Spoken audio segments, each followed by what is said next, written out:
everybody. Welcome back to the Pub Trivia Experience. My name is Chris, and we have got a fun little episode for you tonight. I know you've heard me say that before, but this time, damn it, I mean it. I am joined to my left by the once bitten and twice shy, my lovely wife, Leah. How you doing, babe? Well, talk about being bitten. I just had some Spirits of the Apocalypse Walking Dead bourbon. And oh my gosh, as soon as that stuff touched my lips, I felt like my whole mouth was on fire. It was crazy. I've had it on the show before. It's a really good mixing bourbon.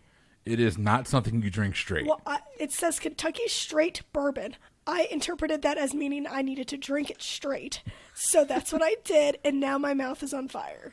I'm sorry. But I'm very excited about The Walking Dead right now. I've got a rejuvenated love of The Walking Dead with news of what's to come. They announced who was going to play Lucille next season. I know. Wife. I told you that. I know, and I'm very excited about it. And she was just Instagramming about it today. So anyway, I wanted to try The Walking Dead bourbon because of that. Well, and guess what? It hurts. We know what Leah's drinking. Jeffrey, my friend, how are you and what's in your glass? I am getting accosted by Alexa. I don't know what happened here. I am actually cracking up a bottle I just bought at the store because I wanted to try it out. And it is the Legent, also a Kentucky straight, which I did not assume meant to be drank straight. However, I am. And I'm not so sure about it. I've never even heard of that. So this is actually a collaboration bottle that was made by Fred No and Shinji Fukuyo. Ooh, fun. From, I believe, Jim Beam and the Hibiki. Oh, Hibiki's good. It is. Jim Beam's actually not bad either. It's not bad. I mean, they certainly have their good ones, but this is interesting. It was finished on wine and sherry casks. Ooh, save some of that for me. I want to try that. Yeah, I will save it for you. That's for sure. We'll see by the end of this class how I feel about it. So I have gone back to one of my favorite bourbons. This is one of my daily drinkers. If I drank daily, I actually don't drink daily. I only pretty much at this point only drink when we're on the podcast. So 4 or 5 nights a week. This right here is the Woodford Reserve Double Oaked store pick from Davidoff right here in Tampa, the Corona Cigar Company. And I love the Double Oaked, and this particular store pick, it drinks almost like a scotch because it has a really, really thick pine taste to it, but it's so good. And this is, if you guys can't tell, a rather full glass tonight. Ooh. So this will get me through the first round, and then we'll see how the rest of the night goes. But let's head on out to Fayetteville, North Carolina. We had them on our show a few weeks ago. Everyone enjoyed it, and we have welcomed them back. Tim, sir, how you doing? I'm doing well. How about yourself? I am doing all right, man. I'm doing all right. I have tomorrow off. I'm looking down the barrel of a 3-day weekend, and I'm ready to have a good time. What's in your glass? I don't have a glass. I just have a bottle. I am drinking the Stone Cosmic Runestone IPA. It's one of they do like a quarterly IPA sampler pack, and it's one of the ones that came in the current one. Is it a local brewery, or is it I'm not familiar with them. No, yeah. Stone is actually one of the bigger craft breweries out of San Diego. Yeah. Okay. I don't think I've ever had anything by them before. Jeff, have you? Just their Stone IPA. Oh, okay. They're mostly known for their IPAs.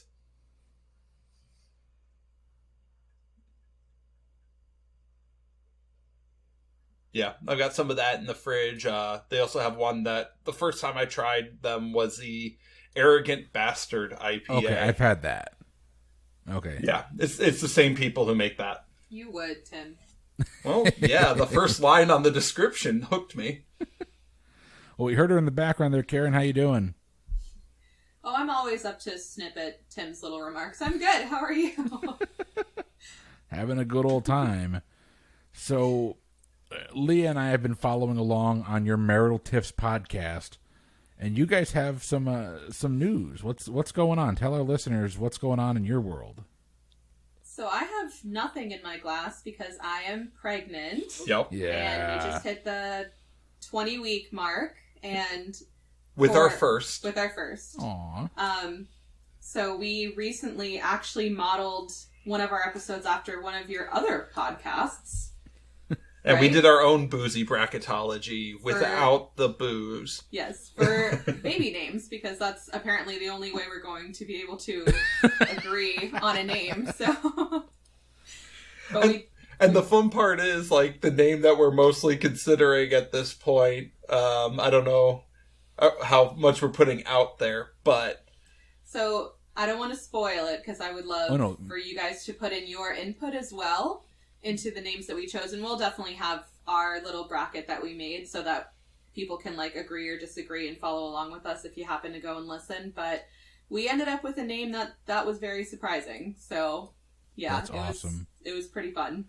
That's awesome. Boy or girl? It is a boy. Yep. That's So we great. went into all of our favorite, like, properties, like Supernatural and Doctor Who and a lot of different things, and we picked boy names that we not necessarily liked, but that were characters that we liked, and we pitted them against each other. Did Castiel make the list? No, Castiel because we wasn't don't on want to there. screw our kid up. We did have Sam and Dean on there, though. Okay. No Crowley then either. No. We avoided any names that were, like, scarring, potentially, for this poor child who's done nothing wrong. Mostly avoided those names. We did have Kylo on there, so, you know. Oh, Lord. Please. But thanks for having us back on. Yeah, it was a lot of fun last time. I'm going to get a win this time. That's the only reason you're here, so I can get a win. Uh-oh. We're going to retain our championship. Hey, I will be fine as long as I don't have to win on the University of Michigan again. All right, Leah, you are our quiz master tonight. Tell us what we're in store for. Okay, so we have our standard game. We've got 4 rounds of trivia with a pregame, a halftime, and a final. I'll kind of go into the scoring when it comes to each round, and it's going to be Chris and Jeff versus Tim and Karen.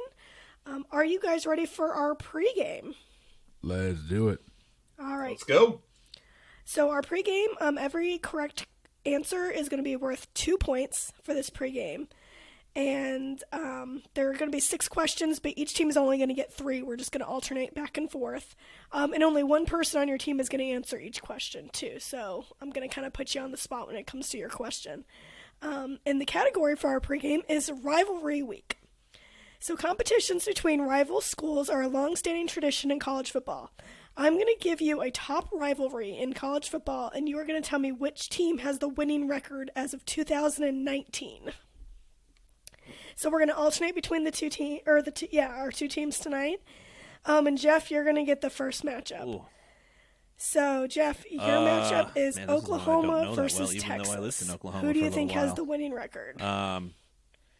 I think I'm going to have to go with the team that I think has had the longer run of wins and go with Texas.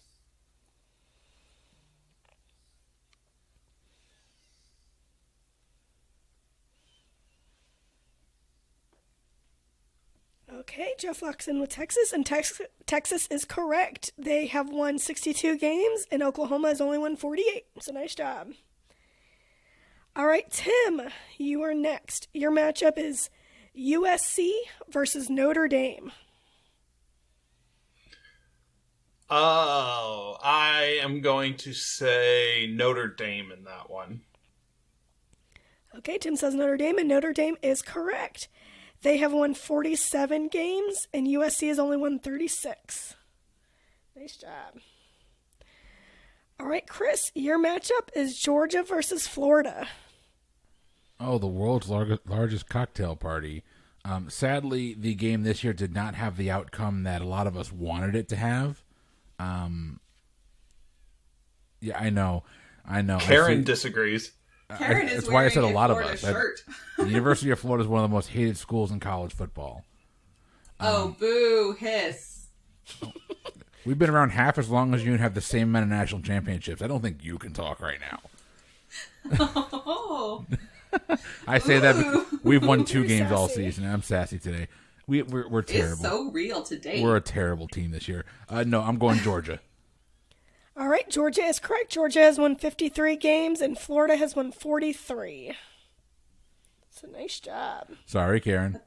They won this last time, so, recency bias. Yeah, that's true. All right, Karen, your matchup is Miami versus Florida State University.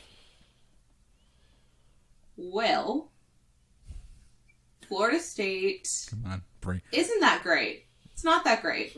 Not a good team. And it's not just my own bias saying that. Miami, I also feel is not that memorable though. I have no idea what I'm saying because I'm not a sports person. I followed Florida Gators out of obligation purely to where I was born. I'll say Florida State. Good. Use your aggressive feelings, boy. Let the hate flow through you. Are we going to get sued for using that now? Yeah. I like how you just have that saved. I was like, why are you putting your hand up at me to not talk? Like, I don't understand what's happening right now. Yeah. No, only Disney. Turn it off. I don't need George Lucas suing us or whoever. It's Disney. Disney. Disney. Whoever it is now. I definitely don't need Disney. They just suing reported us. like $6.2 billion in losses, so they're definitely going to sue us. They want our $18 bank accounts. Yeah. All right, what's the answer? Okay, so the correct answer is Miami. Miami has won 34 of the last matchups, and Florida State has only won 30. Yep. So it's actually a pretty close one. It's closer than Florida State, unfortunately. Yeah. That was also on here, but I decided to nix it. Okay, Oh, wow, and so okay. everyone has gone once. So on team I'm just going to take Chris it. and Jeff, who do you want to answer your last question? Jeffrey, take it. Okay, Jeff. You're probably going to take it in a nice. I can be dressed in whatever you people want me to be plaid dressed in. suit or something like that, because your matchup is going to be Harvard versus Yale. Harvard versus Yale. I think I have to Only when I go close my with eyes. the team that I think has had more NFL players. I just assume they wear and plaid. go with Harvard. I don't know. So I can't think of any Yale players. You're right.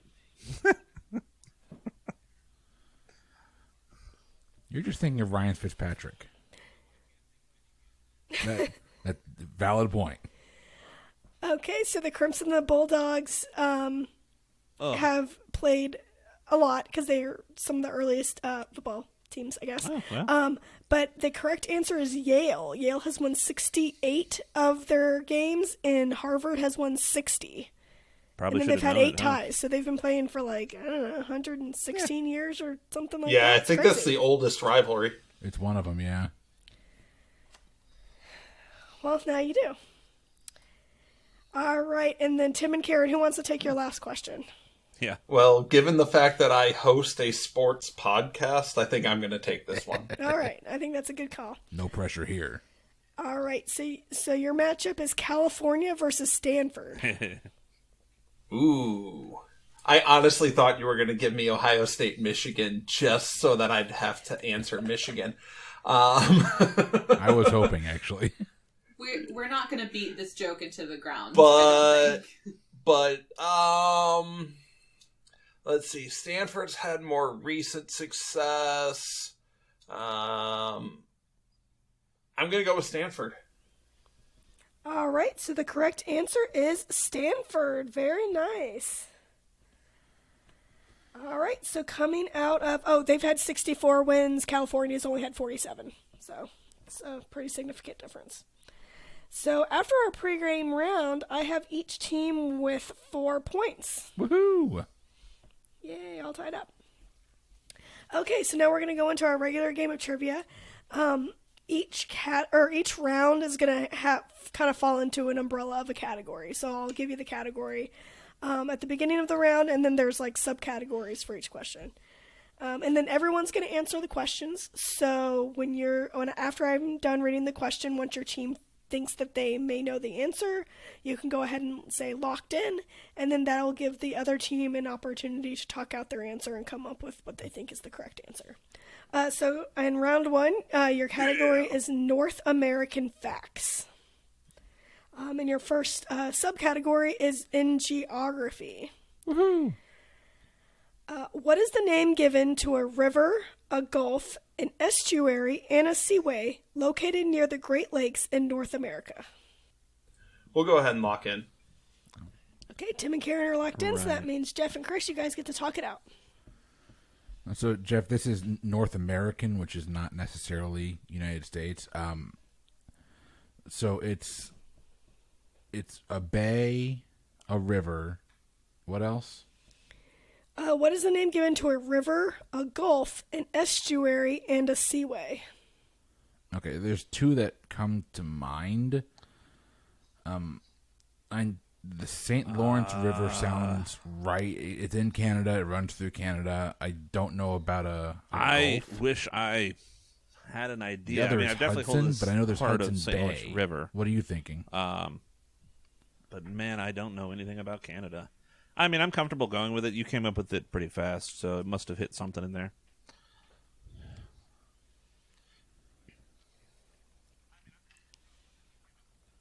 Yeah. It hit something because there's multiple things in Canada named after it. I just can't name anything other than the river. Yeah, for sure. But that's my best guess because I don't think it's Hudson because I think there's Hudson Bay, and she would have said Bay if it was Hudson anything. So we'll go St. Lawrence. Okay, Chris and Jeff lock in with St. Lawrence. Tim and Karen, what did you guys say? So we went with the other one. We locked in with the Hudson. Nice pull. Okay, so Tim and Karen locked in with Hudson. The correct answer is St. Lawrence. Nice job, guys. Nicely done. Yeah, I wasn't actually quite sure what an estuary even was. But yeah, it's fun facts that all of these things are all named St. Lawrence and they're all related to each other. Like, it's like the river runs into the Gulf and the seaway kind of goes out this way, but it's all like interconnected. It's all interconnected. Yeah. It's all north of. I think it's around like Toronto. If I'm not Yeah, mistaken. it starts in the Great Lakes and then it kind of Yeah. runs eastern, Yeah. I guess. All right, so nice job. So Chris and Jeff pick up 10 points for that. Oh yeah, each correct answer is worth 10 points, unless otherwise specified. Okay, so category 2 is deck the halls. Having dark, thorny-leaved foliage and red berries, what is the official state tree of Delaware? You should have called this President-elect the Halls, because he's from Delaware. I didn't even know that, so fun facts. He's actually from Scranton, but he was the senator from Delaware. Oh, really? Can you repeat the type of the tree again? Having dark, Yeah, I'm pretty sure that's it. thorny-leaved We can lock in. foliage and red berries, what is the official state tree of Delaware? Jeff, I'm good with that. I don't know anything about trees. Okay. Okay, so Tim and Karen, you guys can talk out loud. Okay, so my initial thought would just be mistletoe, but I don't know that that's is that a tree? So it does grow. It does grow off of trees. Okay. I know for sure because it grows actually here, and every year my dad cuts down Right. some Is and it, puts it in the house. is But mistletoe part of a bigger tree? I don't know if it's I feel like mistletoe is like a pest that grows and latches onto other trees and then takes over that tree. Mm-hmm. But I don't think it's a tree because I feel like that would be common knowledge. But obviously my thought is that it is a fir tree, given the thought. But that's a broad category that's not specific. So Right. some type of fir, I think. Well, the only type of fir I know is Douglas. No, it's not it just, the only reason I think fir is because she said deck the halls. Right. And also... Or holly. Is holly a tree? I'm not sure, but that would kind of fall with the deck the halls category. The holly tree. Maybe. It might be a tree. I don't know if it's a tree or like a bushy thing. Yeah. We can go We with also holly. locked in That's with Okay. holly. We'll lock in with holly. Okay, Tim and Karen say holly. Chris and Jeff, what did you guys say? Okay. Also called Christmas holly or evergreen holly, American holly is regarded as one of Delaware's most important forest trees. So that is the correct answer. I'm taking holly. Nicely done. I did not, for the life of me, did not put that clue into context Deck at all. the halls with boughs of- Well, I figured this was a hard one, so I was like, maybe I'll give him a little clue in the subtitle. In my head, I'm going, sycamore? Deck the halls with boughs of sycamore. Fa la la la la. Okay. Okay, cool. Well, 10 points for everyone. Great job. And now we all feel a little bit more in the holiday spirit. Yay. Yeah. As we have like Christmas trees all up in our house already. Yes, we do. Okay, so question number 3, your subcategory is in history. What 2 U.S. states both joined the Union on November 2nd, 1889, due to some negotiations between the Sioux Indians and the incoming Republican President Benjamin Harrison? I need both states. So We'll go ahead and check in. Lock I in. already told you what I think it is, Cool. but I All think right, Jeff and Chris, talk it out. that it could be the Dakotas so- because of the Sioux. Having lived in the Midwest, the Sioux are kind of a large part of that middle structure of America. And I think it would make sense that it's the Dakotas because I believe that the Sioux Falls is in there. Yeah. South Dakota.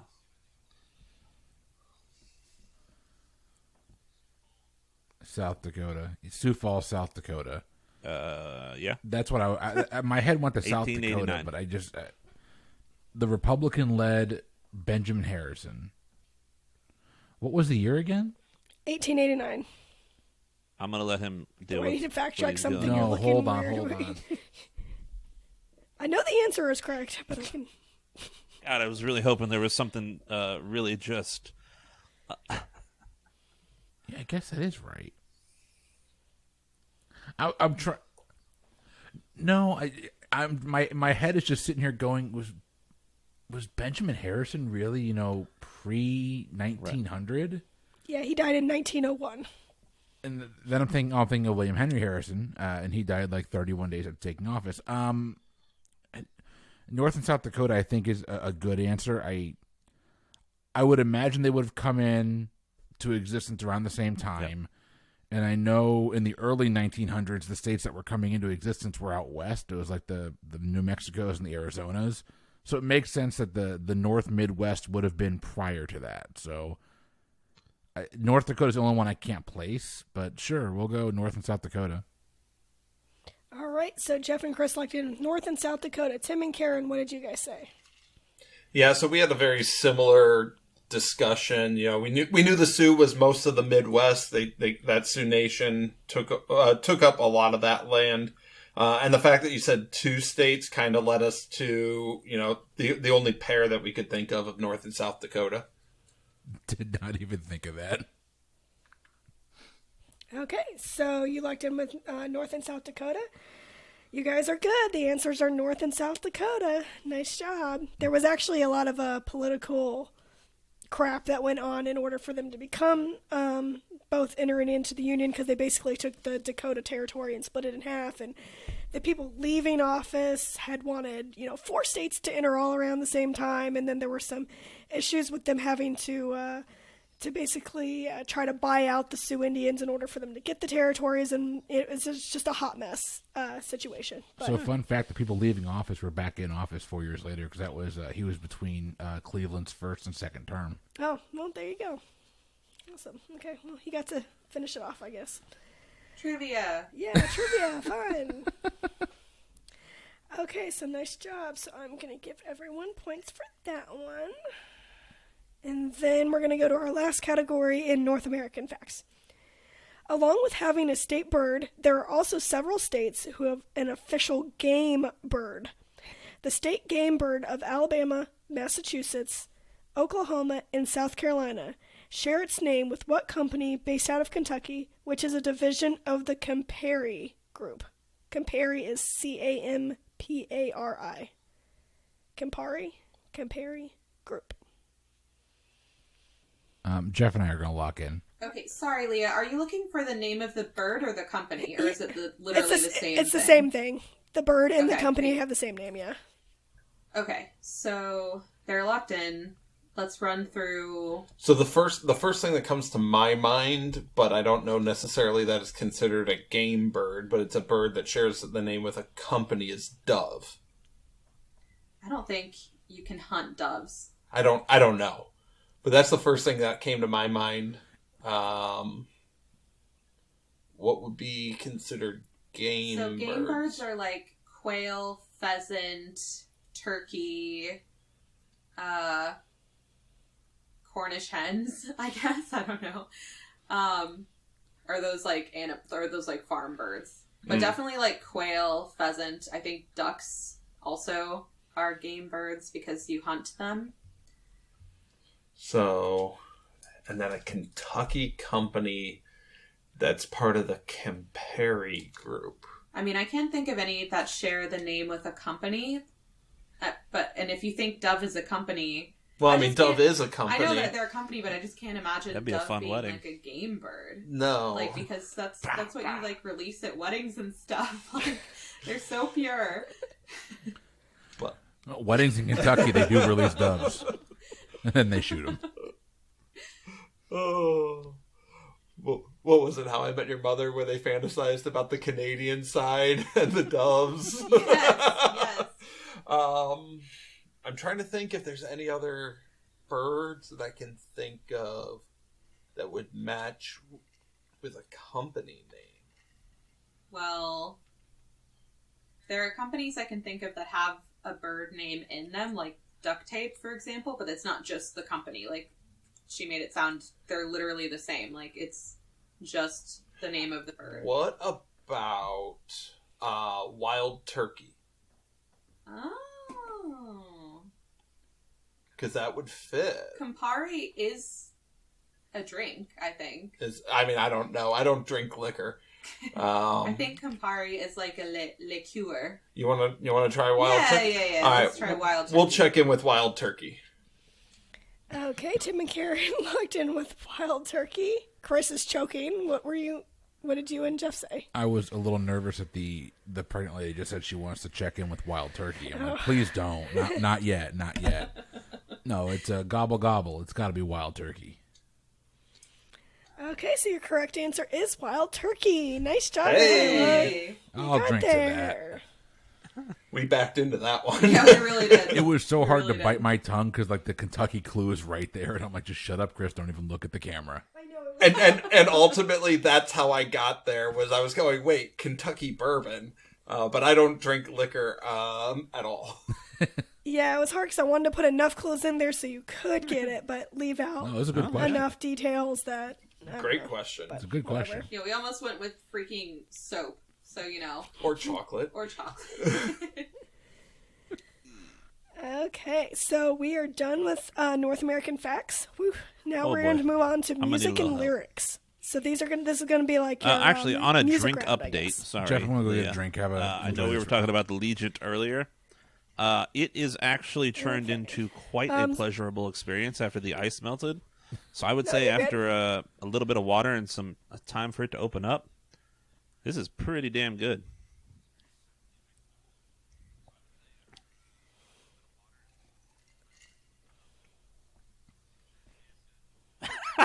Nice. So fun fact: after a little bit of water, letting it open up, that Walking Dead bourbon, still not that good. Still burns my lips. All right, so, and I will give you guys a score update. So after round one, the scores are 44-34. So yeah, anyone's game. All right. All right, so your first subcategory in music and lyrics is soundtracks. So what movie's soundtrack from 1992 is currently the greatest selling soundtrack album of all time, with 17 million copies sold in the U.S. and over 42 million copies worldwide? It's also the 5th best-selling album of all time. We can lock. Okay, so Chris and Jeff are locked in. Tim and Karen, you can talk it out. Okay. Tim is the soundtrack dude. Yeah, but I don't think that this is soundtracks in terms of scores. I think this is like music. Okay. In 92? Yeah. Okay. So my first thought was that it might be maybe something like, I don't know what year Dirty Dancing came out. That might have been 80s. I don't know that it had a particularly great soundtrack except for the one that they danced to at the end. Right. Necessarily. Like, my next thought would be maybe something by Michael Jackson, but I don't know that he did a full soundtrack. True. When did Purple Rain come out? My thought actually was Disney. Something Disney related. But number 5 all-time albums? Yeah. Not just the best-selling soundtrack, but you said number 5 all-time albums? Yep. 5th best-selling album of all time. Of all time. Huh. What would Purple Rain have been a soundtrack for? Purple Rain. What wasn't I there remember a the Purple color Rain purple. movie? Am I not? You can't. Am I just mistaken here? Why are you looking at them for help? They're not going to help. Number 5 all time. I'm fairly certain there was a. Or maybe that's what I'm thinking of. That's it. That's the soundtrack for the color purple. Totally. I mean, I don't know that I know. Imagine if we really said the color purple. Chris is losing his mind over there. Don't you spit all over the place. I'm not cleaning that up. So you know when you I don't swallow know, but bourbon, as long it's as you really protect that warm, microphone. like a little burning in your esophagus, I'm really scared what happens if it comes up through your nose. Oh.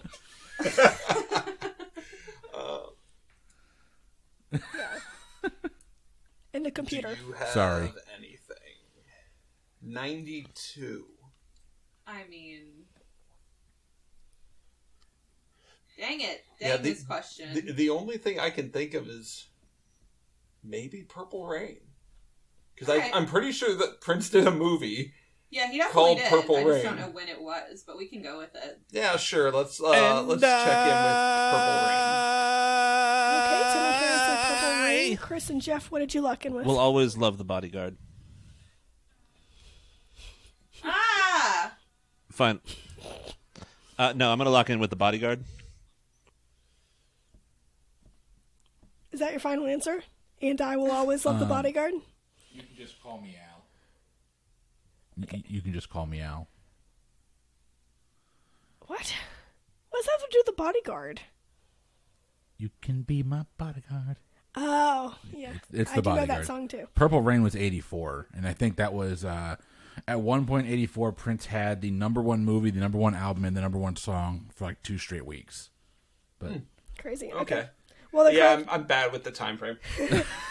your correct answer is the bodyguard. I just threw this one in here because I figured all of our trivia listeners, it's a good fact to have if you're playing pub trivia, is that the bodyguard holds like a ton of Written by records Dolly because Parton. of Whitney Houston's take on I Will Always Love You, because it's like that song is like what made the soundtrack basically.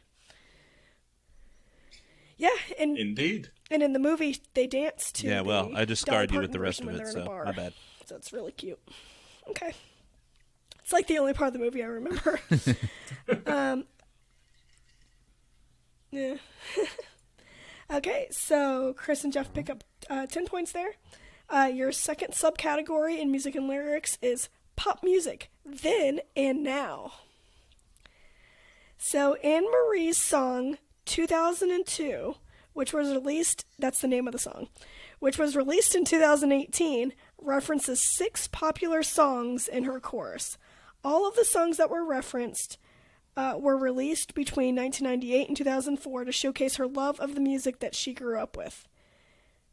Name any one song that is referenced in her chorus. A bonus 5 points if you can name 2. So basically, I just need 2, or at least 1, of the 6 songs that were referenced in the chorus of the song 2002.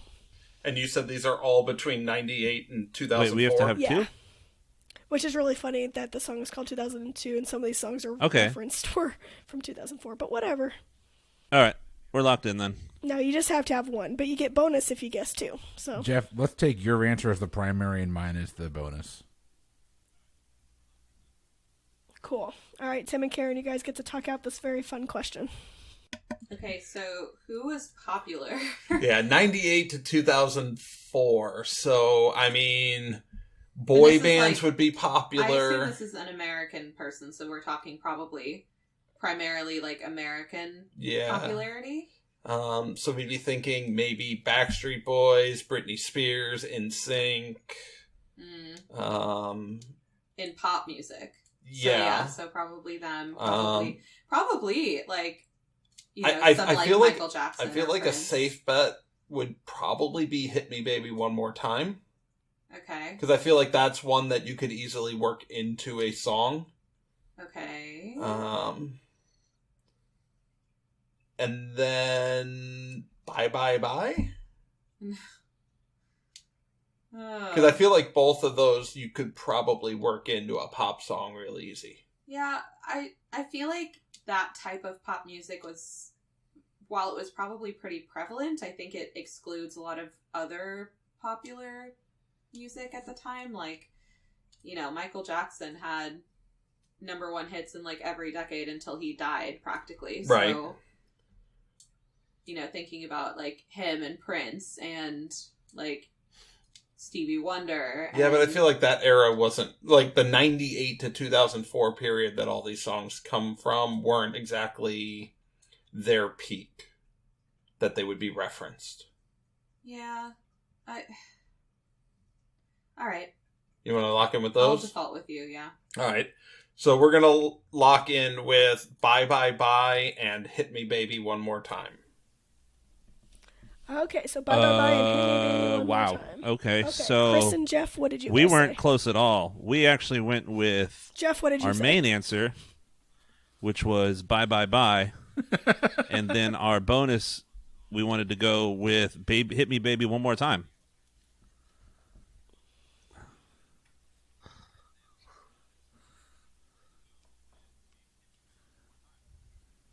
Nice. Watch that be right.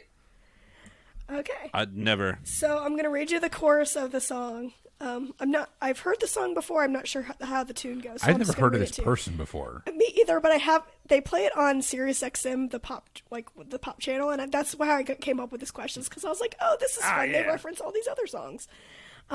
So the chorus goes, oops, I got 99 problems, singing bye, bye, bye. Hold up, if you want to go and take a ride with me, better hit me, baby, one more time. Holy shit. So the 6 songs that were referenced were, I'm going to give it to you. The song is actually called Baby One More Time, not Hit Me Baby One More Time, but I'm going to give you guys credit for it. Oops, I did it again. Thank you for that generosity. You are a benevolent overlord. 99 Problems, Bye Bye Bye, The Next Episode, which I wasn't sure Oh what my that one was, God! Nelly and was Ride a with Me. beast. So If those you are want your to go and 6 take a ride with me. Yeah. Oh, man, I forgot how catchy Nelly was. Nelly was oh my God. I thought about that too. When I hear it, I'm like, you really don't really give Nelly the credit that No, he Nelly, hasn't done a whole lot since then, but like... Didn't he hit someone though? Like, aren't we like not supposed to like Nelly? I don't know. I Because don't of follow something. Nelly's I think personal that's life. Chris Brown. Yeah, that's Chris Brown and okay. R. Kelly we don't like. Oh yeah. No, we can't like R. Kelly. Yeah. Go us. I Way to don't. go, Oh, I everybody. did watch Space Jam today, so I feel a little guilty. Yeah. Okay, so You everyone guys were except talking it out. 15 I'm like, points there. Nice what? job. What? Good guessing. How Good could guessing. they? That's so funny that we came up with the same ones. Too. Yeah.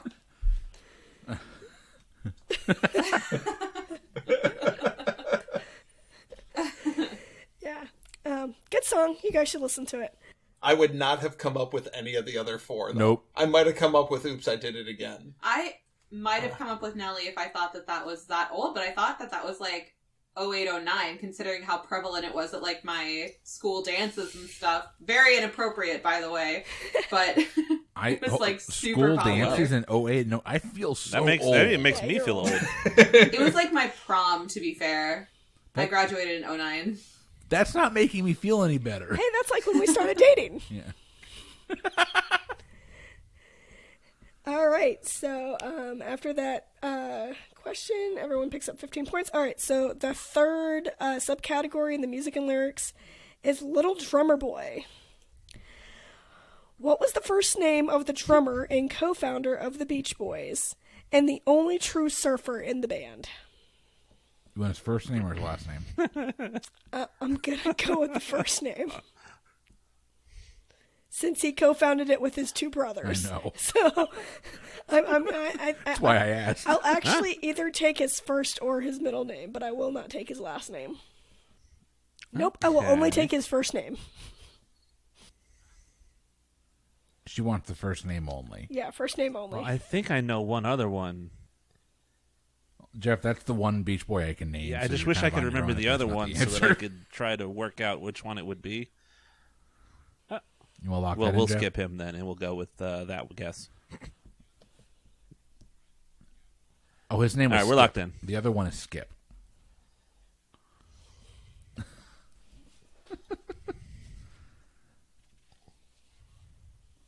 All right, so Tim and Karen, you guys get to talk it out again. So I'm guessing that they're not looking for John Stamos. Because I'm fairly certain that after his Full House days, John Stamos joined the Beach Boys for a while. Are you serious? Yeah, because they featured very prevalently. He was part of them for a while. What? Yeah, he toured with them at one point. Even during Full House. Yeah. Yeah. That's why they were on Full House all the time, is because they were very close. Wow. Yeah, they're good Surfing friends. USA, indeed. But I'm pretty sure John Stamos is not the answer. Yeah, probably not. The only thing I can come up with is Brian is sticking out for some reason. I'm not a names person. I could serenade you with a couple of songs, but I can't name any people. I'm trying to think if there was a song where they named themselves. Yeah. No. Oh. In fact, going back to the Full House thing, wasn't it the Beach Boys who played the Super Bowl episode when they all were on stage? Anybody? I haven't seen Full House since I was like 12 years old. Yeah. I'm pretty sure the Beach Boys were playing halftime of the Super Bowl and they all got to go on stage in that episode. Yeah, that's a dream. Beach Boys. Right. All I have is Brian, and I couldn't even give you the brothers' last names. I mean, I am not going to sit here and argue with you because I have nothing. All right, we'll check in with Brian. Okay, so Tim and Karen lock in with Brian, Chris, and Jeff. What do you guys so say? I have the pleasure of having said a father-in-law Brian, and Jeff told me I that was very wrong, much because loves the the only Beach boy I Boys could name was Brian and Wilson. also spends a whole lot of time talking about Brian Wilson. So that was enough for me to actually know enough about Brian Wilson to know that he is not what we're looking for. The problem was the only other brother that I could remember the name of was Dennis. And I'm not sure who the other brother was, and that's why I wish I knew so that I could kind of figure out which one was which. But the only other name that's sticking out to me was Dennis. So we locked in with Dennis Wilson.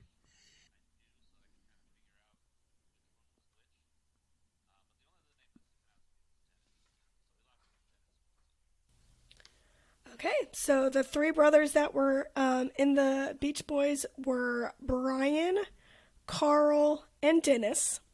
Brian is very much still alive. Did I mention that this guy's dead? Did I mention that Dennis died? Oh, sorry, that's the answer. I'm sorry. The correct answer is Dennis Wilson. A couple of them, one of them died drowning. Yeah, so the one we're looking for in this answer, gosh, I really just effed that up, didn't I? So, Little Drummer Boy, the drummer and co-founder of the Beach Boys, the answer we're looking for is Dennis Wilson. He actually tragically died by drowning in 1983. Yeah. He had a lot of battles with alcoholism and drug abuse, and he was homeless for a while, and a lot of bad things. And then the other brother is Carl Wilson, and he died in 1998. So Brian Wilson is right now the lone standing Beach Boy. Who's still? Someone still tours with them as the Beach Boys. Is it Brian Wilson? Yeah. Brian's the one who still tours. He's the one in the Beach Boys that is still. But they're not. I know there was some sort of a fallout with the Beach I Boys think you're between right, 'cause I'm Brian pretty sure I've Wilson seen and the other Brian members of the Wilson band, as and one of them Brian still Wilson. tours. But I thought Brian Wilson toured as a solo act. Yeah. I could be wrong. I don't know. Brian Wilson. Brian Wilson was at Ruth Eckerd Hall a couple years ago. But I thought like the other members of the band, the other two that are still, one or two that are still alive, still toured as the Beach Boys, and Brian Wilson was separate. But that could be just... Okay, well, this is a really big rabbit hole that I'm going to have to go down to find Don't worry all about it. these Let's answers. keep going. But the correct answer is Dennis Wilson. It is just a very tragic story. Because I remember growing up and liking the Beach Boys around, 1988, 1990 is when I first got into them. And I remember my mom always saying, oh, yeah, the drummer, he died. And I would always be, like, scared to go into the water because she was like, yeah, he died drowning. And for some reason, I thought if I went into the ocean, I would drown, too. Wasn't it like, wasn't it Bonham's Jeff right, Bonham, I think. the drummer I don't think for Jeff Zeppelin? Bonham. That died John really Bonham, young, is there that we go. right? Yeah. I don't know. That's... Yeah. Yeah, but Bonham was... Bonham. John Bonham, that's it. Yeah, he was a drummer for Led Zeppelin, died like really, really young. Okay. I'm bad with musicians. You're lucky I was able to pull Brian out. I'm very impressed. I'm impressed you got Brian. Okay, so your final question in the music and lyrics Not category. again. This is the subcategory of Leah thesaurusizes a song.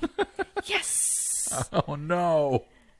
Oh, I actually have fun listening to this one. Yeah, Yeah, and this one I feel like is a lot simpler than some of my other ones. Okay, I'm grabbing a pen and paper here.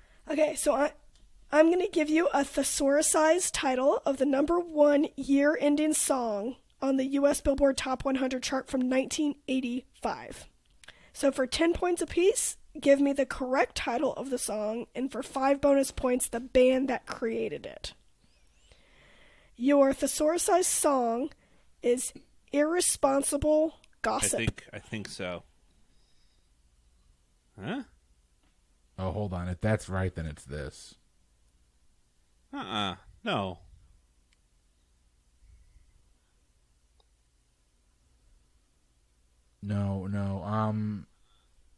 it's You know no, they it's can hear not you. him. It's oh, what's his name? Oh. Yeah.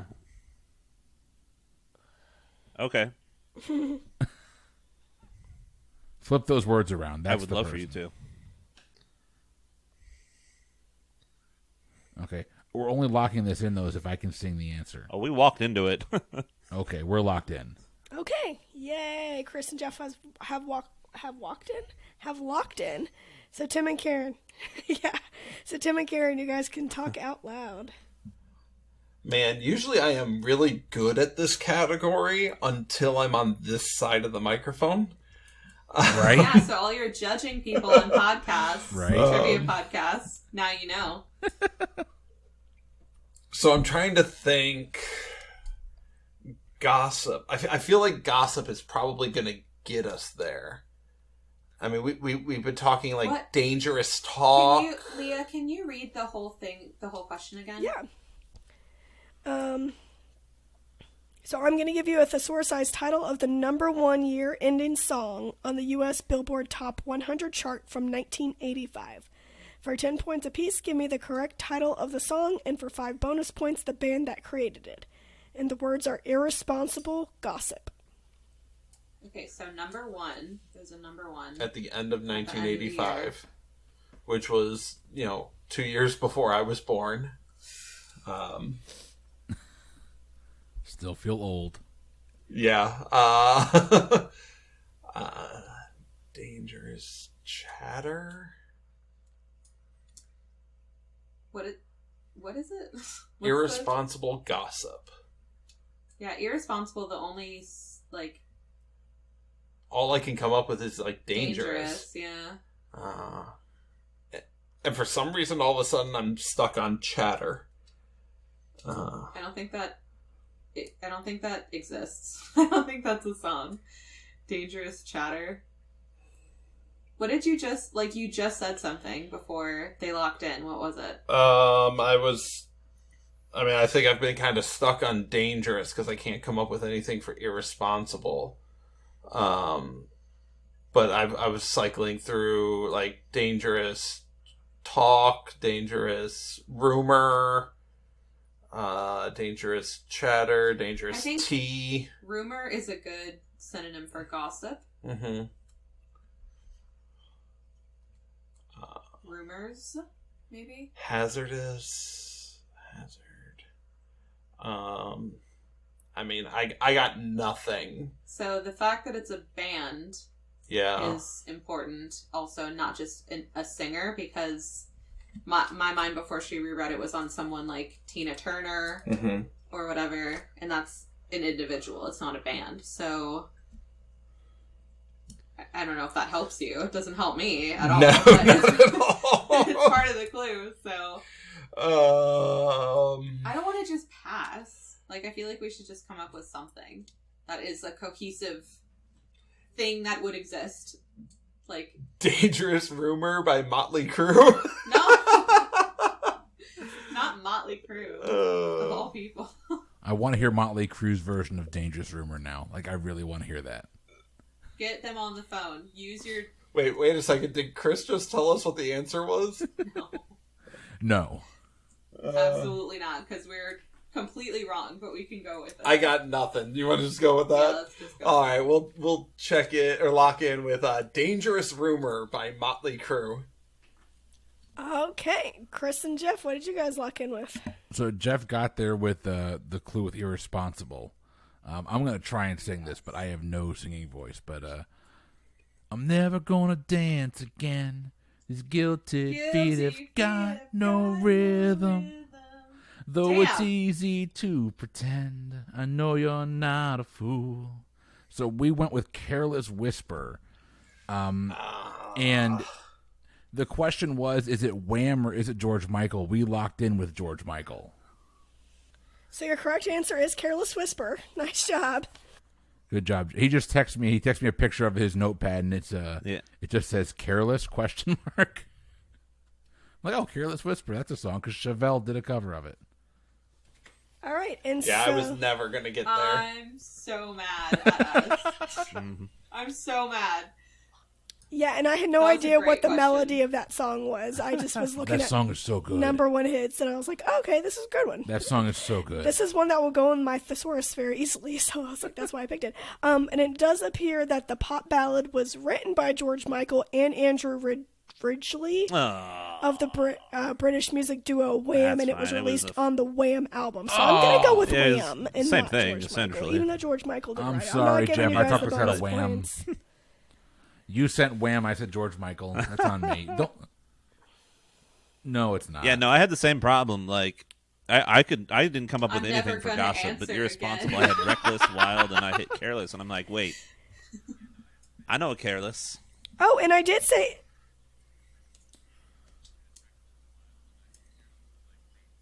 Oh.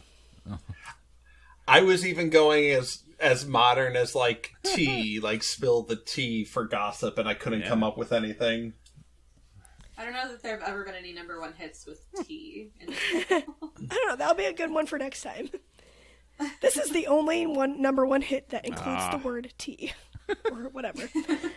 And in my question, I did say, and the band that created it. So, you just missed some context clues there. All right. So after round 2, our scores have moved drastically.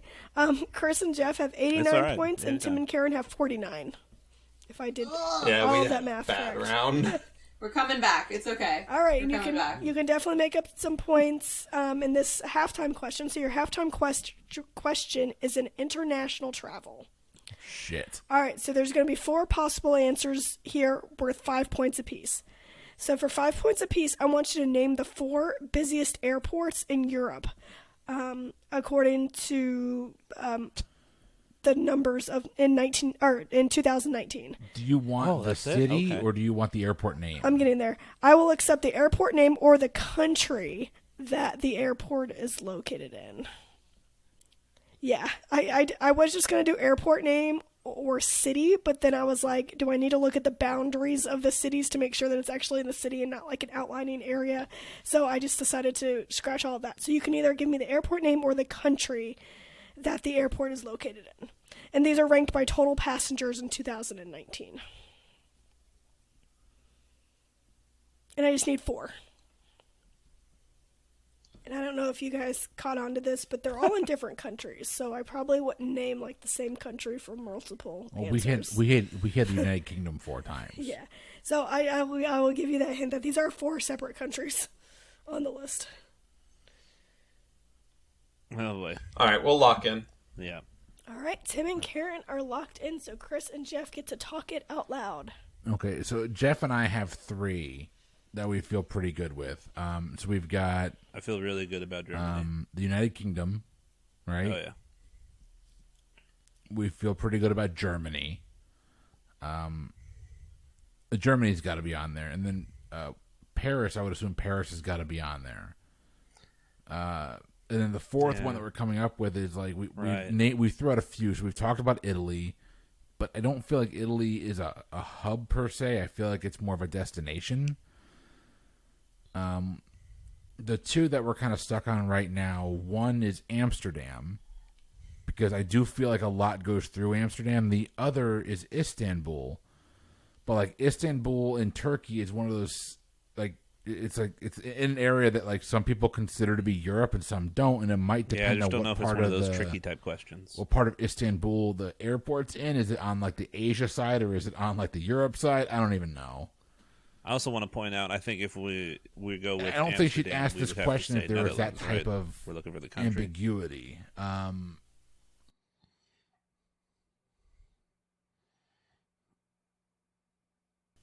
Yeah, you're right. Netherlands, yeah. So like, it's not. Let's take a different approach. I don't think it's going to be anything in Scandinavia. No, it's going to be some of those central countries that it's not going to be are hubs Sweden, Norway. It's to not going to Asia. be Finland. Iceland isn't part of Europe. Well, that's why there was a fight for Western Europe. But they're all in the same area. Like that's my concern. They're all in Western Europe. Oh, I don't know. Well, that's because Eastern Europe didn't put up much of a fight. Okay, let's not get controversial here. I know. Okay, so like, No, I don't think it's a good answer. going Eastern Europe, Prague, and Chechnya, the Czech Republic, isn't a bad answer. Does anyone go to I Poland? said it isn't a bad answer. Thank you, Jeff. What about Poland? Like once you go east, like Are you pulling I'm thinking Estonia of out of your Estonia. ass? It might be cheap to fly through How Poland. dare you? We're talking about the largest it's not gonna be airports. Busiest airports. Hold on. Is there a chance? Estonia. I went to the Baltics, okay? Yeah, but how many people can go I to know, Russia? but here's the other kicker is And come like, back. St. Petersburg, I think technically is a part of Europe. No, I don't know. I mean, I would have to flip a coin. lot of Russians. I think Istanbul is a good tricky one. I feel like I'm good. Netherlands. You want to go Netherlands would be Netherlands? the Is that safe what you're one. saying?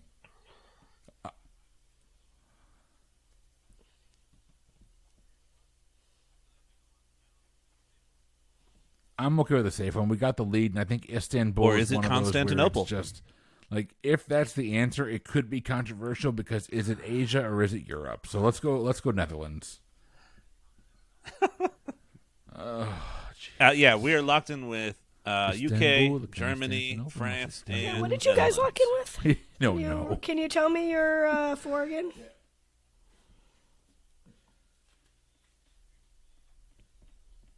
Okay, Tim and Karen, what did you guys lock in with? All right, so UK is the easy one because Heathrow, I think, is one of the busiest in the world. Karen was pretty certain on Germany. Then we went with Russia because despite the fact that most of that country's in Asia, it's technically considered Europe. And we went with Turkey. Some of it's technically considered Europe. Well, yeah, to be fair. but the airport. And then Turkey to service like the Middle East and stuff like that. Yeah, I think St. Petersburg is considered Europe. That was throwing me off. Okay, so the top 4 countries for airports ranked by total passengers in 2019. And these were the top 4 that have been there the last couple years. Like, nothing has shifted recently. The number 1 airport is in the United Kingdom, Heathrow Airport in London. Number 2 is in France, the Charles de Gaulle Airport in Paris, yeah. Number 3 is the Netherlands. Amsterdam okay. Airport, Schiphol in Wow, Amsterdam. that's crazy. I would have guessed Germany number 1. And then number 4 is in Germany, the Frankfurt am Main Airport in Frankfurt. It's in Frankfurt? I thought Germany was a large international hub. Oh, so no, that's I why was I fairly immediately certain went that to the UK was number 1, but Germany was probably not too far behind in my mind. Yeah, I wouldn't have thought Frankfurt. I would have thought Berlin. Didn't Berlin only just recently get their airport? I read that recently because it was part of the merging deal when the wall fell. Okay. And it kept getting delayed. Like, they didn't get an airport until, like, 2010. Oh, jeez. But, like, still, like, Frankfurt and Munich Yeah. and those big places. Yeah. Yeah, so the Frankfurt Airport had 70 million passengers in 2019, and the UK had 80 million. So there were 10 million difference between number 1 and number 4. Oh, yeah. That's what wow. it was, by the way. The Berlin airport opened on Halloween. Damn. Of what year? This year. No shit. It opened a week and a half ago. That's why I remember hearing about it, because it was absolutely crazy. It got delayed. That's an interesting it was fact, though, supposed because to open like 10 I or bet, 15 years based ago. on that, that the but it other finally airport will got immediately open fall off this list year. because it'll start splitting traffic.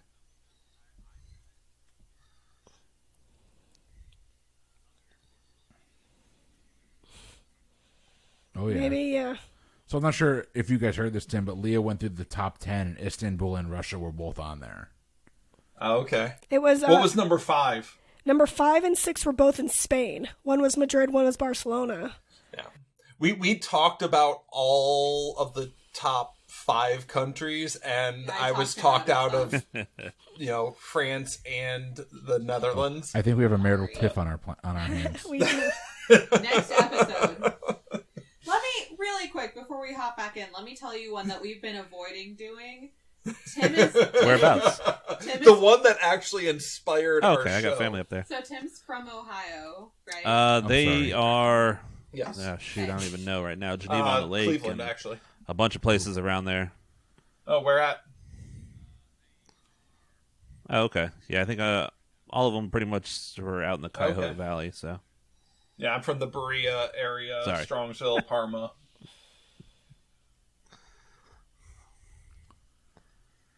Gotcha. Anyway. So, no, you're fine. But we live in North So Carolina we all now. know that North Carolina is the state that Right. claims to be first in flight, right? Because the Wright brothers did their first successful plane Yeah, Kitty Hawk. flight. Yeah, Kitty Hawk. Tim says that North Carolina does not have the right to claim. I'm actually quite certain we've being had that first trivia in on here flight before. because the Wright brothers are They're from Ohio. Ohio, yeah. That's not a thing. They also built the plane Yeah. in Ohio. Yeah. No, honey. Yeah, I know it's controversial. Like, those are the two Leah states. asked that question on here before. No, I'm just saying, like, that's definitely something, like, whenever it's something about the Wright brothers, you're like, oh, crap, is the answer Ohio or is it North Carolina? Like, what are they asking for? No, but isn't like I think this is true, but like First in flight, I know, is on the license plate in North Carolina. it is, but Yeah. like more astronauts are from Ohio than any other state. Oh, as for well. sure. Yeah, that's what Yeah. they Like claim. Neil Armstrong's from Ohio, Yeah, a right? lot of those early John astronauts were. Glenn. John Glenn, yep. Okay, so after the halftime, I think I've tallied the scores correctly. We have Chris and Jeff with 109 and Tim and Karen with 59. Does that all sound accurate? Sounds right. All right, it's time to. If we're losing, it's probably right. Yeah. Yeah, it's time for a Yes, late step it comeback. Cinderella story right now. Right, and then and just remember, there's always that wager round at the end. Oh. I mean, I'm looking at a couple of Atlanta Falcons here. No, Trump also blew a lead in Georgia, so don't forget that. Everybody blows a lead in Georgia. okay, so round 3, your category is in science and technology. Oh. And then you'll have your subcategories. Now I'm sadder. Okay, actually, it's just science, not technology. I must have gotten rid of the technology one. Okay, just science. Sorry. We're gonna punt. Okay. Okay, so your subcategory number 1 is same word, different meaning.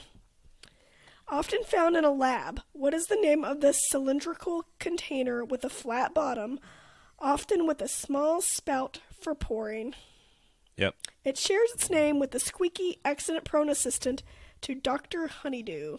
Bunsen. Yeah, We you can had lock an R in there. Okay, so but Tim and it's Karen Bunsen, are apparently. locked in. Chris and Jeff, what do you guys think? Or Bunsen. Yeah, Bunsen. I think it's Bunsen, right? Yeah, Bunsen. Yeah. Okay, so Chris and Jeff say Bunsen. And Tim and Karen, what did you guys say? So Bunsen is Dr. Honeydew. Yeah, we had Beaker. Beaker is his son of a squeaky bitch. assistant. Okay. You ever followed You ever along been with so someone sure who of was an so answer, sure then that suddenly thought, it blows up sure, in your they face, couldn't kind of be like what wrong. happens to Beaker on the freaking Muppets?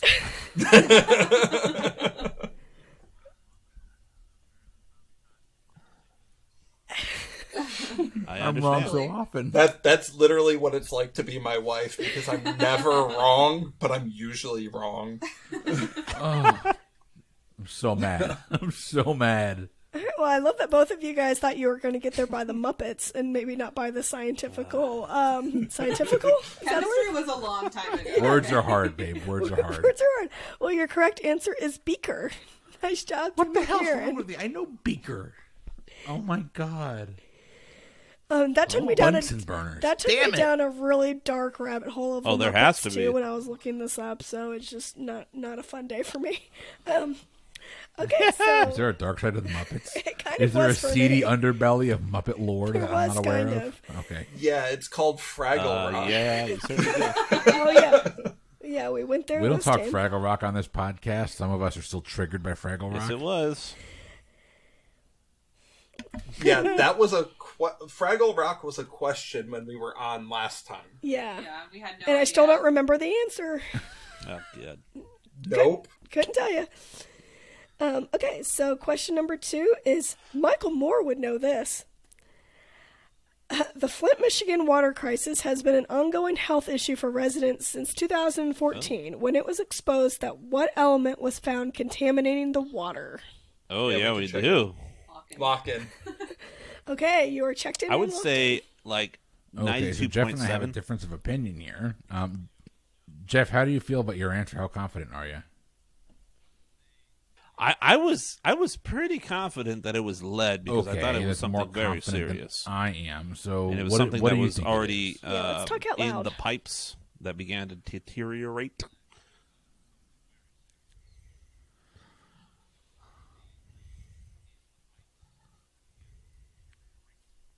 Okay. I thought it was sulfur because I could swear I remember the water being discolored, like almost like an orangey brown hue or tint. But I don't have any level of confidence in that. Like, I think I'm going off of news footage I've seen like 3 years ago because for some reason Flint still can't get drinking water out of their faucets. Yeah, I'm okay going with lead. My head went to sulfur. So, But I have if zero it makes you feel reason any to really better think of the that confidence sort of my answer, a clip that's I'm running quite in my certain head that of this like has to orangey do brown with the water fact that coming they're out of their trying to faucets, replace and all that the could pipes be within Flint, from something and else. that the issue was the pipes themselves, and that they were made of lead. I don't believe that they could have been made of sulfur. That would have been quite odd. Very much Okay. so. Do it. All right. That would have been a really weird choice to make pipes out of. So yeah, let's go with we'll go with lead. That's fine by me. All right, Chris and Jeff say lead. Tim and Karen, what did you guys say?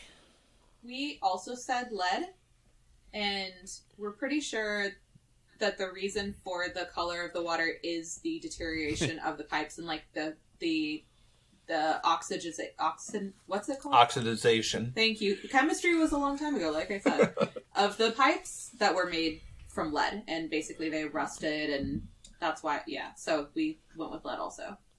Okay, so you're both locked in with lead. Luckily, your correct answer is lead, and you guys basically both described it, better than I could. It's basically the pipes. There was something about the pipes were not, sealed correctly or attached correctly or doing something, and so that's why there was something about the pipes that caused lead poisoning in the water, and they still can't get it together, and it is different colors. It was because the governor signed a deal to save money, and it caused a whole bunch of problems. Yeah.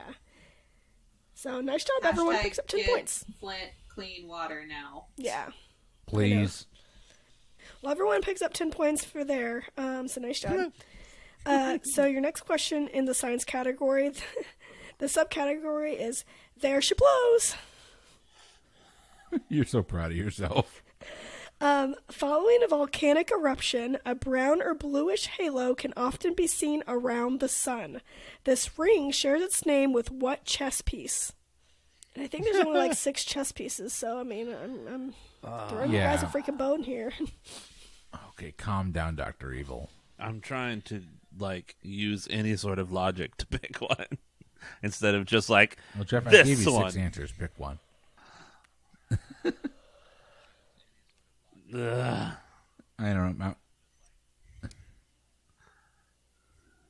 All right, we'll lock in. Oh, God. Okay, Tim and Karen are locked in, so Chris and Jeff, Nothing you can talk intelligent out for loud. sure. We can. Do you have anything good to say? No. Okay, so hold on. I'm just gonna go and say this. Yeah, there's no logic. Rook logic. ring. Logic. That sounds weird. There's no logicking to this. Bishop ring. Not so bad. Knight ring. That's confusing. Pawn ring. Maybe.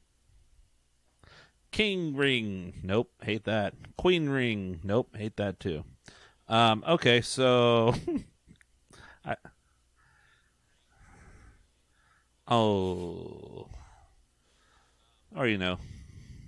So pawn ring sounds like something you say after the girl says no. Or boy. We're equal opportunity disappointment here. I think rook sounds. Karen is absolutely losing it over that joke.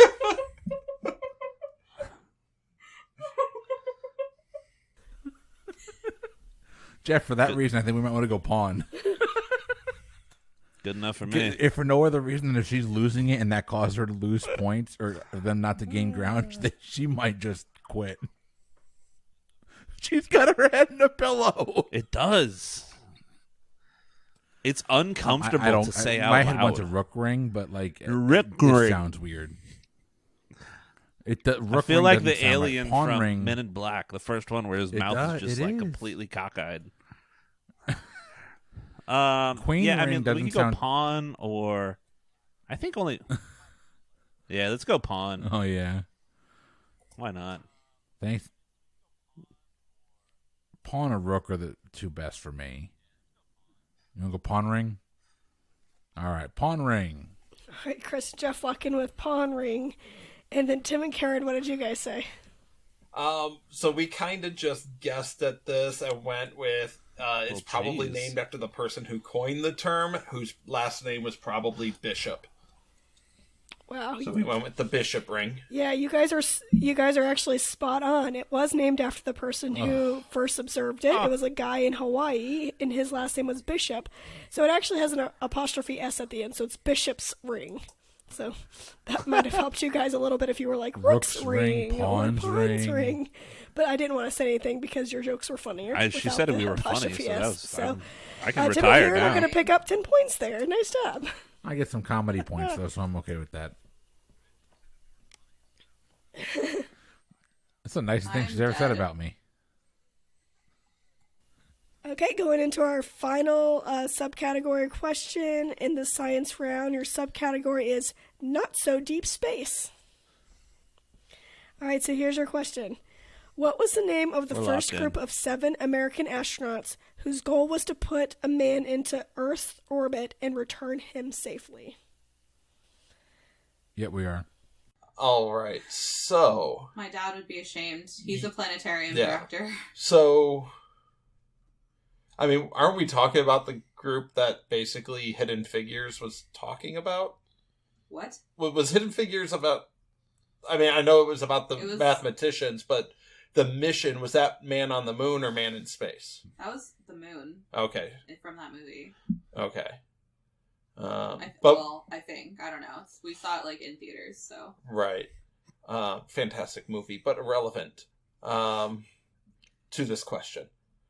I mean, the first man was John Glenn to go in space, and he orbited the Earth and came back. Yes. But space is your side of the family. Your dad literally knows like all the people. He's driven the Mars rover and stuff like that. Can we phone a friend? Yes, you can. Wait, really? No. Does this look like Millionaire to you? You can phone a friend, but they're only going to give you wrong answers. I'll actually get them on the phone right now. You're going to call her dad. It's whoever Chris decides to call. Exactly. I'm going to dial random numbers into my phone. Do you have anything? The something 7. Dad, please don't. I love you. Don't listen to this. Yeah, your dad is start a way Marital too Tiffs involved podcast? in the space I don't know what happened. World to not have rubbed off on you here a little bit. Do you want me to just... I'm saying, Probably. like, he wants me to just pull something out of my dark side of my moon over here, and I'm not, like... Wow, that's a whole other show. I'm not there. Like, I don't know how to help you. The dark side of my moon. I got nothing. The Incredibles. Sure, we'll lock it. We'll check in. We'll lock in with the Incredibles. All right, so Tim and Karen have locked in with the Incredibles. Chris and Jeff, what did you guys lock in with? So I want to make a point clear here. If I only knew this because I knew my wife, I would have said this question isn't fair and made her throw it out. I knew this independent of you because I, at some point in time, was very obsessed with space travel. So I know that Alan Shepard was the first person into space. John Glenn was the first person to circumnavigate to orbit the Earth. And then Armstrong was obviously the first to walk on the moon. The group of men is called the Mercury 7. Okay, and your correct answer is the Mercury 7. Nice job. And just a little trick to learn the first 3 space missions is that Mercury was the first group to go into space. Mercury is the first planet, so you can always remember 1 and 1. The second, this is what I use. The second group of men to go into space is called the Gemini, or they call it Gemini, but I call it Gemini. The Gemini missions, and those were 2-manned missions. So Gemini, if you look at the astrological sign, it's twins, so it's 2. So it's the second mission. There were 2-man missions, so there were 2 men going up in space at the same time. So 2, 2, 2. You can remember that. And then the third one is the Apollo missions, and that one's to go to the moon. Is it Apollo 1 that was the fire and the... Yeah, so the second man to go into space was Gus Grissom, and he was actually supposed to be on Apollo 1, and he, during their practice run, I guess, the fire broke out, they couldn't get out of their capsule, and him and that's sad. 2 other guys died, and it was really sad. If you listen to the recording of it, you can still hear the audio of it all happening. It's just real bad. No. All right, so after round 3, a little score update. We have Chris and Jeff with 129 points, because you guys picked up 20 points in that last round. And then Tim and Karen picked up 30 points, and so they're up to 89 points. So nice job. 129 to 89. Coming for you. Yeah, going into our last round, and the category is literature. I have books in my house. Shit. So... I read book once. It'll be fine, guys. It'll be fine. I feel like some of these are some layups, maybe, you know? Well, I guess we'll see. So your first question in the literature category is in subtitles. Subtitles for plays were fashionable in the Elizabethan era, but Shakespeare only used it once, giving which of his works the subtitle, quote, that or one what sounds, you will, like you said, end quote. the most. Jeff, you want to go with that?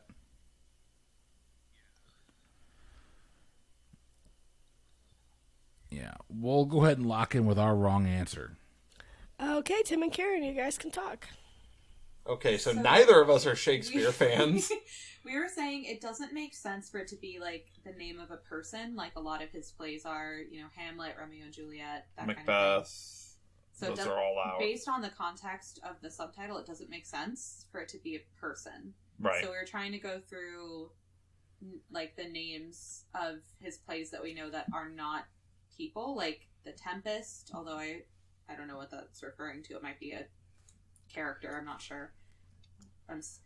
Fun fact, at one point Tim thought that I had an English degree from the University of Florida, and I don't know how he very arrived. Early in our relationship. If I truly did, then I would be, I'm sure, much more help in this question. But honestly, when we first met, the things that stuck out were I'm an independent writer and I'm from Gainesville, and in my mind that translated to English degree from Florida. The puzzle pieces were there. So obviously there's like Midsummer, also Taming of the Shrew. Yeah.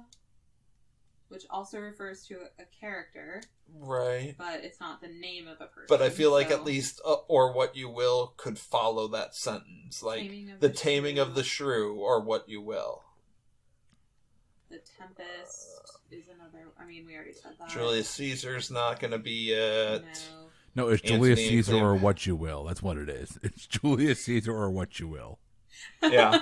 I mean, Antony and Cleopatra, that's another name. I mean, we can go with Taming of the Shrew? Taming of the Shrew. Alright, so we'll lock in with The Taming of the Shrew. Which, if for our viewers our listeners out there, if you're looking for a modern retelling, 10 Things They Hate About You is basically Taming of the Shrew. So that's a good one. Yeah, it's definitely better to watch that movie than to try to read it, I'm sure. For sure, yeah. It's a classic movie. Come on now. Okay, and then Chris and Jeff, what did you guys say? Do you remember? It was so long ago. So I sent Jeff. You guys are right. It's not going to be a tragedy. It's not going to be Macbeth or Hamlet. It's not going to be anything uber serious. None of the Henry versions or anything like that. Tristan and Isolde, Romeo and Juliet don't make sense. The two that came to mind were Midsummer Night's Dream or Much Ado About Nothing. Taming of the Shrew did not come into mind until after I locked in, and I think I sent Jeff a message that said, like, oh, Taming of the Shrew, that makes more sense, but we locked in with Much Ado About Nothing. It just seemed that subtext would have made more sense at the end of that play than anything else. So we said Much Ado About Nothing. Well, I like all of you guys' guesses, but unfortunately none of them are correct. The correct answer is Twelfth Night. Twelfth Night. Oh. Or What You Will. All right, so question number 2 in round 4. The subcategory is murder. All right. Which Agatha Christie murder mystery novel takes place in a cruise ship and is being made into a movie directed by Harry Potter alum Kenneth Branagh? I was just telling Marissa about this. It was supposed to be released this year, but I believe it is delayed. It just got delayed, and we can lock in. I was just reading about it and telling Marissa how we needed to watch the first I was very sad because I was really looking forward to this movie. Me too.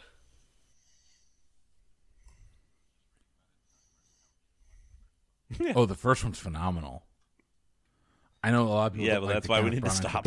I thought it was a lot of fun, but go ahead. You guys can talk it out. I'm sorry. Yes, Tim and Karen. I'm a little talking, drunk right you're now. giving us clues. I'm a little drunk right now, so. Okay, so Kenneth Branagh did one already. Okay. And a sequel is coming out. Thanks for that clue. or another one is coming out. Oh. I feel like I've heard about it. But both Kenneth Branagh and Agatha Christie are not anything that I would ever pretend to know anything about. I don't know Kenneth Branagh films. So I got nothing. You want to just pass? Sure. I hate to do it, but... This is not going well. Literature's not my forte at all. I have a lot of books, and none of them would be considered literature. Yeah, we'll just pass, I believe the correct answer is Death on the Nile. All right, that's fair. So, Chris and Jeff, what is the hopefully correct answer? And the correct answer is Death on the Nile. Nice job. I did find it a little weird you went with a Kenneth Branagh question after asking questions about Shakespeare, because he's done a couple of Shakespeare films. I bet he does. Oh, that's him and Emma Thompson when they were married. In Hamlet. Is that what they did? Was Hamlet? I think that Hamlet. I think he did Henry V. Yeah, I knew that they had done a lot of Shakespeare early on. He's a huge Shakespeare fan. I think him and Emma Thompson did Hamlet. Okay, cool. Well, okay, so let's just keep going. So your third question in the literature category is men in their boats. In the Hemingway novel, The Old Man and the Sea, the main character Santiago is trying to catch what marine animal off the coast of Cuba? I'm still mad about Beaker, by the way. Bunsen. I don't know how to ask this question without it giving away a possible answer or what our answer is.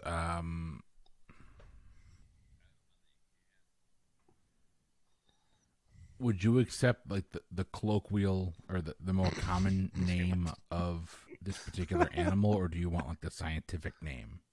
This is a very common name.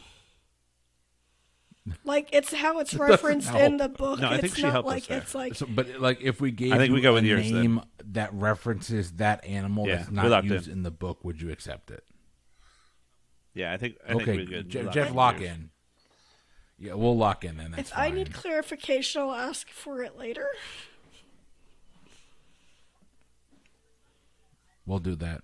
Okay, Tim and Kieran are allowed to talk out loud now. What do you got? What do you like? For some reason, I like giant squid.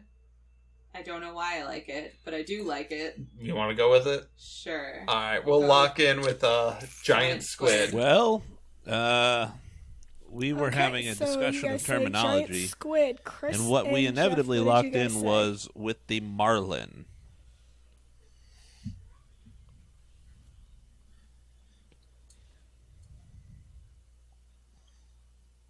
The marlin. All right. So this book tells a story of Santiago, who he goes out fishing a lot, and his goal in life. Thank God! I almost convinced him to say sailfish. And I think they're interchangeable, but I'm not sure. So the correct answer is a marlin. Yeah, Which? Good job, Chris. It's the same. Yeah. All right. So Chris and Jeff pick up 10 more points there. So this is your last question in the literature category before the final.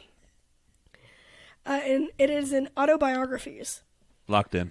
Long Walk to Freedom is the 1995 autobiography of what political leader and Nobel Peace Prize winner? Yeah, we can lock that. So, until they said locked in, I had her name. She's big with like freeing slaves. Harriet Tubman. Harriet Tubman. Thank you. That is my.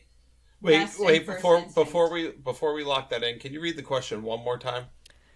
Long Walk to Freedom is the 1995 autobiography of what political leader and Nobel Peace Prize winner? Never mind. Yeah, so not Harriet Tubman. I'm sorry, I thought you said a different year. I definitely heard a different year. Nobel Peace Prize winner, 95. I mean, my first thought, let's see, Long Walk to Freedom. Could it possibly be...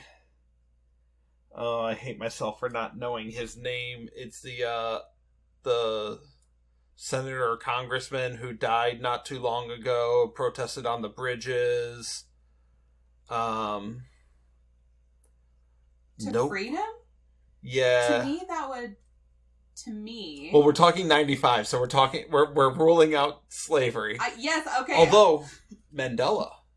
Yeah, that's what I was going to say. Like, it's not necessarily an American. Yeah. You want to do Nelson Mandela? Can you read the question one more time? I'm so sorry. No, you're good. Long Walk to Freedom is the 1995 autobiography of what political leader and Nobel Peace Prize winner? Yeah, you want to go with Mandela? Yeah, I was listening again because obviously I missed the year the first time. Because she definitely didn't live in the 90s. Yeah. But... Yeah, I was like listening for any other clues about like nationality or anything like that. Yeah, I mean, Nelson yeah, we Mandela definitely went with Nelson Mandela. So we'll lock in with Nelson Mandela. I went to look to see if it was on Tim my and shelf Karen still, but I think it's out in the other Chris room and now. Jeff, what did you guys say?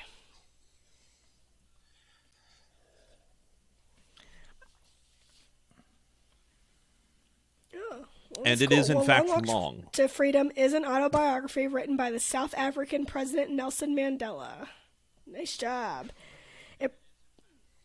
It profiles his early life, coming of age, education, and 27 years in prison. So I can see where it would be a longer... Well, the good news is that it is not a shutout or a lockout or whatever. So I have... Great news. I have Tim and Karen with 99 points, and Chris and Jeff with 159. How this is going to work is that you can use any and all of your points and split them up however you want to between your final 3 categories. If you get the question right, you gain those points. If you get the question wrong, you lose those points. Would you guys like to hear your 3 final question categories? Yes. Or would you like to just wing it? Yeah, just wing it and just throw the points out there. You can just do it that way. Okay, so category 1 is in food. A proper spelling of signs? Category 2 is in signs. And category 3 is in celebrations.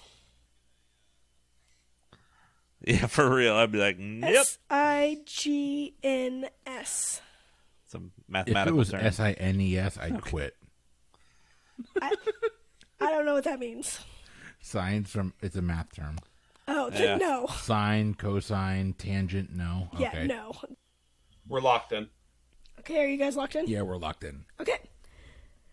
So your first question is in the category of food. What fuzzy green fruit is also known as a Chinese gooseberry? All right, we can lock in.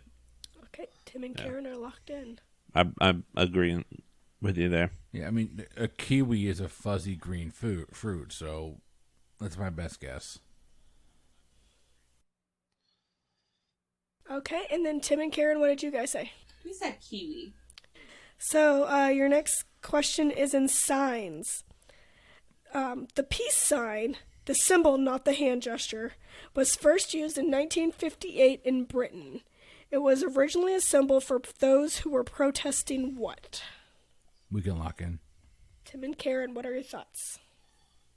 1958 in Britain. I feel like there were a lot of... I'm going to sound so stupid, but just to help you get there. Okay. Because you're my politics guy. I feel like it was a political thing. Right. Because there were a lot of, ownerships that Britain had, of different countries around in, the 1900s.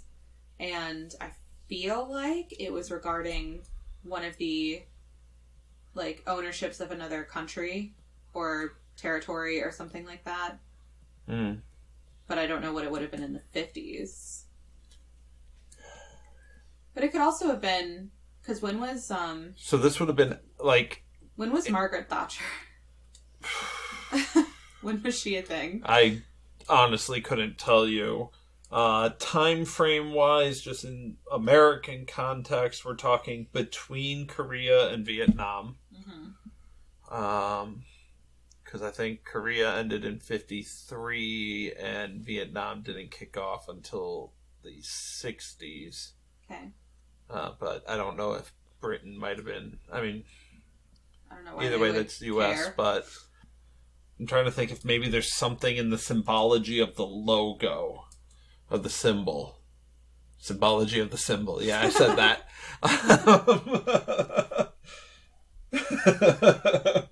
I think there is, but I couldn't tell you. So we're talking circle, line straight through, 2 lines coming down. Makes a little triangle. That's why I feel like it's something like a political stronghold over an area, because I feel like the shapes are meant to represent the country So that they are in charge of, that doesn't want them to be in. You can have the same one from last time. Can we get another phone a friend? Sure, why not? Any 7 numbers that Chris decides to put in his phone. And verify. Well, it's got to be 10 at least. That's true. No, we're only calling local people. You get Florida help. Florida help. Florida man helps a podcasting team win. Just pick something. All I can think of is maybe that's when all the stuff with India was going on. But what about India? Well, didn't they own India? They definitely owned India, but like... I am not a history guy. Like, they definitely were in charge of India at one point. British occupation of India? Sure, we'll lock in with British occupation of India. Okay. And Chris and Jeff, what did you guys lock in with? So I think they're right. I think it's got to do with the symbology of the actual peace symbol, which is, you know what it is. I know. I tried to explain it in my question, and then I was like, I'm not even going to try and do that. No, so I think it's like N and D. I think it boils down to being N and D, but I think it's against nuclear proliferation. Okay. And now we're going into your final category, which is in celebrations. On February 3rd, what country celebrates the festival of Setsubun to drive away evil spirits before the start of their new year? Yes, I will spell All right, I think we're locked in. It's S-E-T-S. No. I know we're locked in. U-B-U-N.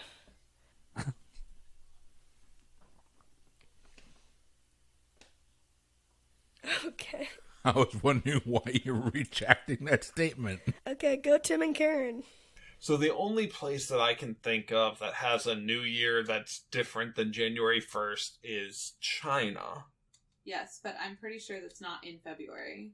It's all based on the lunar new year, and it floats. It can be as late as February, I believe, but it's not set. It's a consistent date, so right. It's definitely not China then, because it's been in January before, so it's not China because this is a set date every year. Right. It sounds like something like Mayan or Incan, right? Like based on some of the food that I've had that is like Mayan.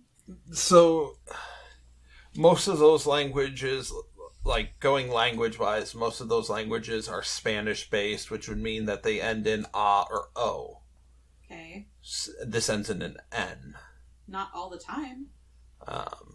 I'm leaning more towards Asia somewhere, especially with like evil spirits and stuff like that. But I really, truly don't know. What do you want to go with? Are you sure that you can't think of any other countries that have a different New Year than we do?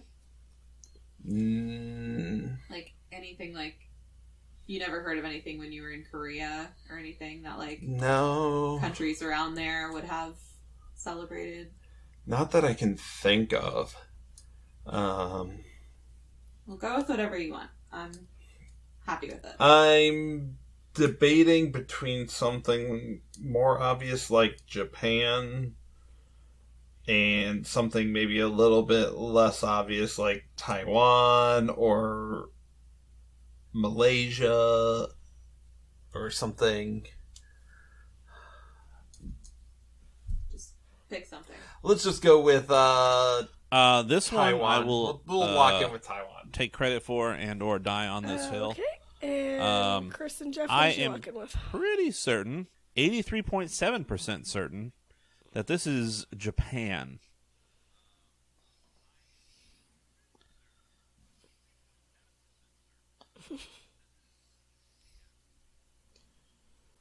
All right, so what we're going to do now is we are going to run through the questions and the answers again, and you're going to tell me this time what you wagered for each question.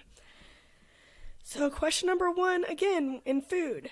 What fuzzy green fruit is also known as a Chinese gooseberry? And we Chris and put Jeff, the what did most you guys on this say? because And how many it's points did food, you and we wager? went with 25.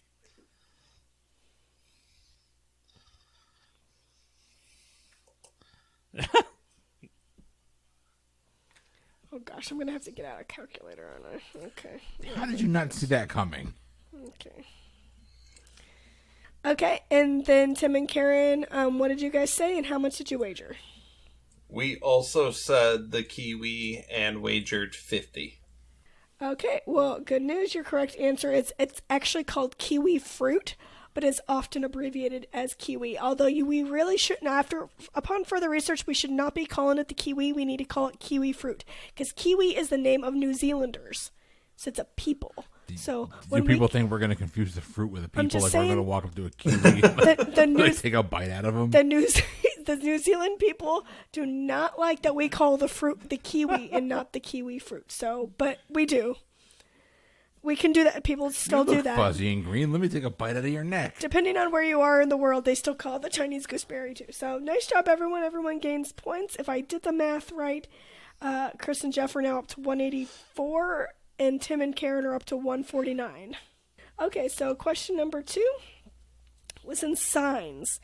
The peace sign, symbol, not the hand gesture, was first used in 1958 in Britain. It was originally a symbol for those protesting. We wagered 5 points. Chris and Jeff, what did you guys say?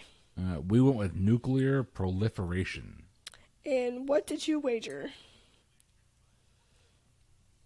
Okay, and Tim and Karen, what did you guys say? We went with the occupation of India. And how many points did you wager? 29. I haven't seen it. 29. Sorry, New Girl reference for those who haven't seen it. Oh, I got it. Thank God someone got me. Okay, and your correct answer is protesting nuclear weapons. So nicely done, Chris and Jeff. And it is because exactly what you said, that it's he the said nuclear proliferation. I'm like, no, disarmament. definitely Nuclear disarmament. That's what it is. I knew it was N and D. I just yeah, couldn't the figure out what the N and D symbols stood for. Well, they were protesting. It was a protest. proliferation. She asked what we were protesting. Yeah, right? you guys were. You guys gave me enough. They weren't knowledge. protesting nuclear I'm still disarmament. trying to They figure were out for how the that. N and Right, D work. but the nuclear disarmament was the N and the D. If you More use, nukes, more nukes. if you were doing the symbols, if you Nuclear use like, disarmament. for the symbols, like if you're doing flags, like flag symbols, it's the N in flag language Semaphore, and yeah. D in flag language. I don't know why I'm Semaphore going like this. messaging. Okay, so after that question, it looks like Chris and Jeff are up to 189, and Tim and Karen are at 120. All right, so going into the final question, on February 3rd, what country celebrates the festival We of said Setsubun Japan, to drive away evil spirits before and I the believe start we of wagered their new 10. year? Let me Chris and Jeff, what did you check. guys say? Remember. And how much did you wager? Yep, 10.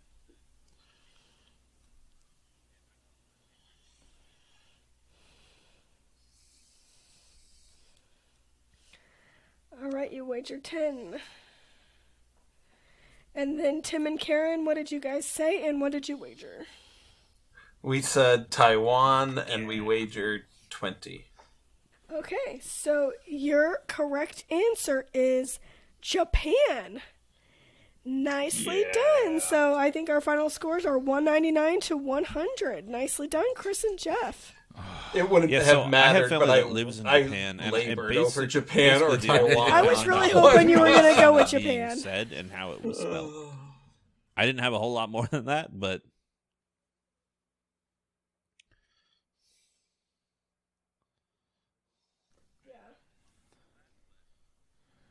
Everyone, that has been another episode of the Pub Trivia Experience. It was a really fun episode, and I cannot thank Tim and Karen. I cannot thank you enough for coming on. It's always a pleasure to have you guys on here, and I honestly mean this when I say it.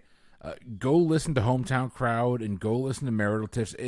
They're both fantastic shows.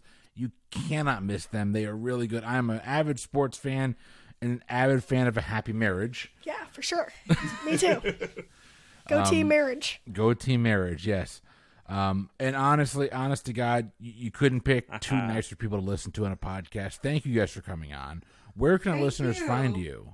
We're going to do best of 3 sometime. Yeah. Well, I'm now 1-1 against you, so yes, we'll have to do a best of 3. But you can find us on the 910 Comedy Podcast Network. Hometown Crowd is at Hometown Crowd on Facebook, Twitter, and Instagram. Marital Tiffs is at Marital Tiffs on all 3 as well. You can find us anywhere you find your podcasts. Just look for Marital Tiffs. That's TIFFS. And Hometown Crowd is hometown, one word, and crowd. They're good shows. I promise our listeners, if you like this show and you get a kick out of having them on, you're going to love their content. Go listen, go subscribe. And as always, both with the Pub Trivia Experience, Boozy Bracketology, Maritial Tiffs, and Hometown Crowd, 5-star rating, leave a review, let us know what you think. But for the Pub Trivia Experience, let's throw it out to our guests. Did you guys have fun tonight? We had a blast. It was really fun. We were a little off our game tonight, but it's it was okay. a lot of fun I've lost anyway. a lot of games, and I have just as much done. fun losing I don't as I think do we winning. can blame it on anything.